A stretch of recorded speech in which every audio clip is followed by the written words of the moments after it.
احنا في البداية هنيجي نعمل بولي لاين يبدأ مثلا من النقطة دي ونمشي بيه مسافة 500 متر مثلا، وبعد كده نمشي مسافة 1000 متر،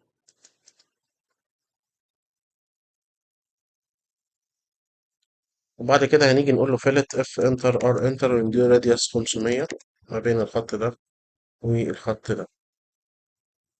هناخد من ده اوفست بمقدار 2 متر ونص جزيرة وسطية يمين وشمال. بعد كده هقول له اوفست 10.8 3 حارات معايا بالشكل ده. وهاجي هنا اقول له ارك يبدأ من هنا لهنا لهنا. الارك ده بيمثل طريق تاني متقاطع مع الطريق بتاعي، هقول له اوفست 2 متر ونص يمين وشمال، 10.8 يمين وشمال. هاجي هنا اقول له سيركل من النقطة دي، الراديوس بتاعها هيبقى 70. وبعد كده هاجي احول الاركات اللي موجودة عندي 5 ارك دلوقتي، احولها لبولي لاين من خلال الضغط على بي اي انتر، واختار من هنا مالتيبل وهسلك على كل الخطوط بتاعتي واقول له انتر. تخيل كمان ان انا عندي هنا طريق متقاطع معايا، الطريق ده جاي ماشي من فوق، ناخد منه اوفست بمقدار آه كبره شوية، ناخد منه اوفست بمقدار 2 متر ونص جزيرة وسطية يمين وشمال، يبقى 5 متر توتال الجزيرة.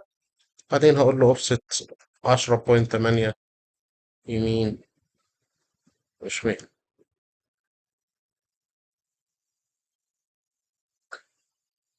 بعد كده ممكن اجي احدد على الخطين اللي جوه دول والخط ده كمان معاهم، دول بيمثلوا لي سنتر لاين، فاقول له كنترول واحد واديهم لون مختلف اصفر مثلا، واديهم لاير تبقى سنتر سكيل 10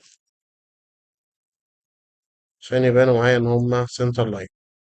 وهنا الخطين دول مع الخطين دول بيمثلوا جزيرة وسطية، ودي كمان بتمثل معايا جزيرة وسطية، نديها مثلا اللون الأخضر. باقي الخطوط طبعا يفضل إن الكلام ده يتعمل على لايرز، على ليارات، وده هيبقى باللون مثلا الأحمر، تمثل حدود الأسفلت أو الأسفلت مش. طيب هاخد هنا ترم تي ار انتر، أقطع في الدايرة دي في المداخل الخاصة بالطريق. طبعا اتحولت عندي من سيركل لارك، نحول الارك ده لبولي لاين، بي اي انتر اي اديت مالتيبل، وبعدين اسلك على كل الخطوط واقول له انتر انتر انتر. دلوقتي الخطوط دي اتحولت معايا لبولي لاين. هاجي اقول ترم تاني، هقطع الزيادات اللي هنا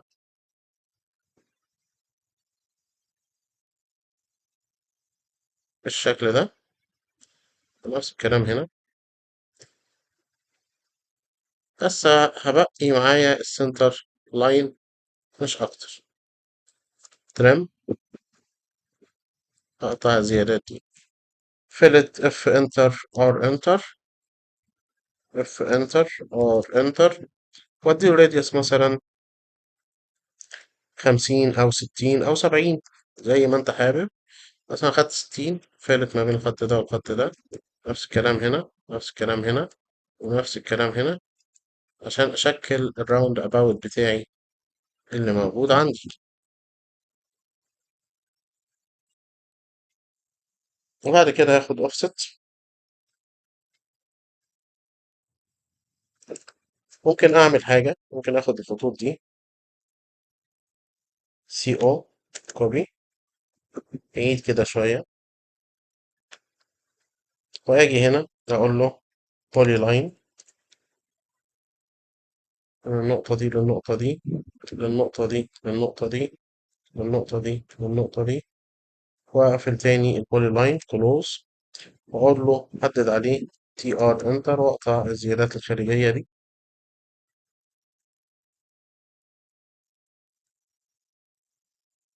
امسك كده الشكل تاني وامسك من نقطة ثابتة مثلا الميد بوينت بتاع الايه بتاع الشكل ده. الاول خلينا نغير لونها نديها لون الابيض مثلا.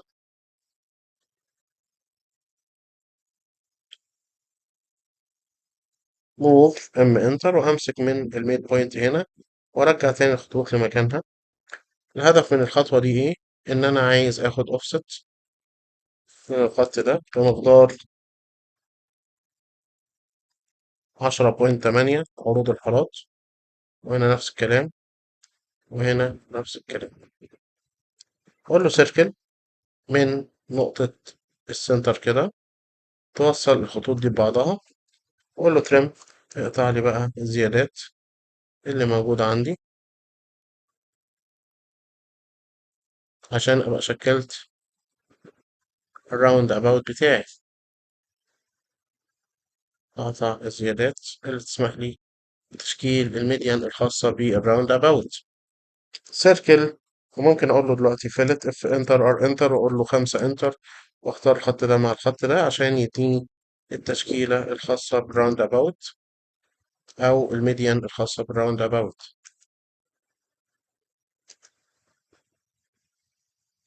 طبعا الخطوط اللي انا استخدمتها اللي هي اللون الابيض دي سهل عليك طبعا لو انت عامل الكلام على لاير، نعمل لها ديليت نشيلها وبعدين نقول له ماتش ام انتر، ماتش ام اي انتر، وبعدين نختار هنا نمتش الخطوط دي. يفضل طبعا ان احنا الخطوط تبقى متصلة ببعضها. سيركل من نقطة المنتصف كده، تمام، واديله مثلا راديوس 50، وبعدين اقول له اوفست 5 متر داخلي عشان يشكل لي شكل راوند اباوت.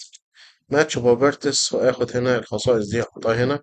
ده بالنسبة لي بيمثل حدود رصيف مثلا نديله اللون الأزرق أو أي لون تاني لو أنت حابب يعني. عايز بقى دلوقتي أربط الطريق ده على الطريق ده على اعتبار إن الطريق ده معدي من فوق والطريق ده معدي من تحت. فأنا عايز أجي هنا أقول له الطريق اللي جاي من هنا أبتدي أطلع باللوب ده يطلعني للطريق اللي فوق، أو لو أنا جاي من الطريق اللي فوق أنزل بالرامب للطريق اللي تحت. آخد هنا من الخط ده أوفست بمقدار 5 متر مثلا. دي الحارة اللي أنا زودتها سواء كانت اكسلريشن أو ديسلريشن. أقول له إي إكس إنتر أمد ده على استقامته كده وأمد ده كمان. أقول له هنا سيركل سي إنتر تي تي إنتر تانجنت راديوس، وأختار الخط ده مع الخط ده، وأقول له الراديوس بتاعي يبقى 150 مثلا، وأقول له ترم، أشيل الزيادة اللي هنا وأشيل الزيادة اللي هنا. طبعا برضه هنعمل سيركل سي إنتر تي تي إنتر تانجنت راديوس ما بين الخط ده وما بين الخط ده، ونديله الريديوس بتاعنا مثلا 250. تمام، أشيل الزيادة دي وأشيل الزيادة دي. إي إكس إنتر أمد دول على استقامتهم برضو، حدد هنا أقول له تي آر إنتر ترم، أقطع الزيادات دي. وبعدين ممكن بس نسلك على السنتر كده نوصله بالسنتر التاني،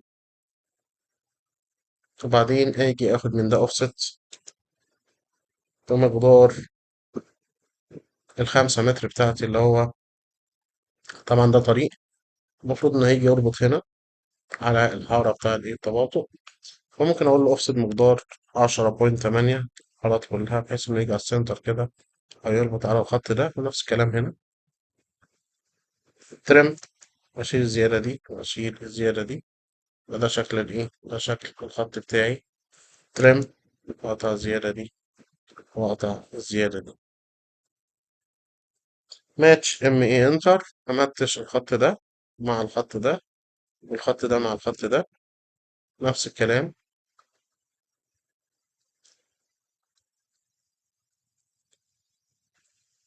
ممكن هنا أقول له فيلت ما بين الخط ده والخط. طبعا هنا هيرفض الفيلت لأن ده بالنسبة لي ارك، الارك ما بيعملش فيلت مع البولي لاين.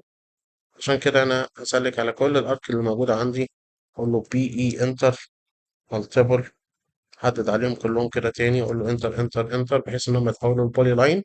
فيلت ما بين الخط ده والخط ده، وهنا نفس الكلام ما بين الخط ده والخط ده. تقريبا كده أنا رسمت الجزء اللي فوق ده. هنا طبعا باجي أرسم حارة حارة التسارع. هتبتدي من النقطة دي وأمشي مسافة، طبعا مسافة بتعدي المفروض عندي من الجهة التانية مثلا. هيبقى في حارة تانية أو هيبقى في مخرج تاني للطريق، لكن لو ما فيش هنقول offset حارة التسارع مثلا 200 متر.